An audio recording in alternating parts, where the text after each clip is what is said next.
കർക്കിടക മാസത്തിലെ വിശിഷ്ടമായ മുപ്പട്ട് വെള്ളിയാഴ്ചയിൽ അമ്മമാർ രാമായണ പാരായണവും പുള്ളുവൻ പാട്ടുമായി ഒത്തുചേർന്നു. നായർ തറവാട്ട് കൂട്ടായ്മ വനിതാ വിഭാഗത്തിന്റെ നേതൃത്വത്തിലാണ് പാരമ്പര്യ തനിമയോടെ മുപ്പട്ട് വെള്ളിയാഴ്ച ആചരിച്ചത്. താളി തേച്ചു കുളിച്ച് വെള്ളിലപ്പൂ ചൂടി കൈകൾ മൈലാഞ്ചിയിട്ട് ചുവപ്പിച്ച് ദീപം തെളിയിച്ച് ആചരണത്തിൽ തുടക്കം കുറിച്ചു.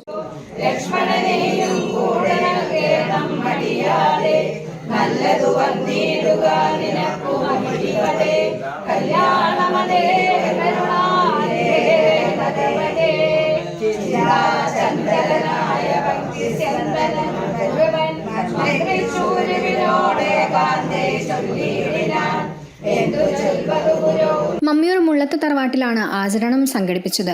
കർക്കിടകത്തിന്റെ തനതു രുചിയിൽ തയ്യാറാക്കിയ പത്തിലക്കറിയുടെ വിതരണവും നടന്നു. ചങ്ങരംകുളം സരോജിനി പുള്ളുവൻ പാട്ട് അവതരിപ്പിച്ചു. കഴിഞ്ഞ ഒരു പതിറ്റാണ്ടായി നായർ തറവാട്ട് കൂട്ടായ്മയുടെ ചടങ്ങിൽ പുള്ളുവൻ പാട്ട് അവതരിപ്പിക്കുന്ന സരോജിനിയെ ഗുരുദക്ഷിണയും വസ്ത്രവും ഉപഹാരവും നൽകി ആദരിച്ചു. കൂട്ടായ്മ വനിതാ വിഭാഗം പ്രസിഡന്റ് KT ദാക്ഷായണി, കൂട്ടായ്മ പ്രസിഡന്റ് KT ശിവരാമൻ നായർ എന്നിവരാണ് ഉപഹാരം നൽകിയത്. സരളമുള്ളത്ത് പത്തിലക്കറി വിതരണം ഉദ്ഘാടനം ചെയ്തു. രവി ചങ്കത്ത്, അനിൽ കല്ലാട്ട്, രാധാ ശിവരാമൻ, ബാലൻ വാർനാട്ട്, ജയറാം ആലക്കൽ, മുരളി മുള്ളത്ത്, നിർമ്മല നായകത്ത്, കാർത്തിക കോമത്ത്, രവി വട്ടരങ്ങത്ത് എന്നിവർ സംസാരിച്ചു. M രാധാമണി ചാത്തനാത്ത്, ശാന്ത മണ്ണുങ്ങൽ, A തങ്കമണിയമ്മ, പ്രസന്ന പാരാത്ത്, സേതു കരിപ്പോട്ട്, ഉഷ ശശികുമാർ എന്നിവർ ചടങ്ങിന് നേതൃത്വം നൽകി.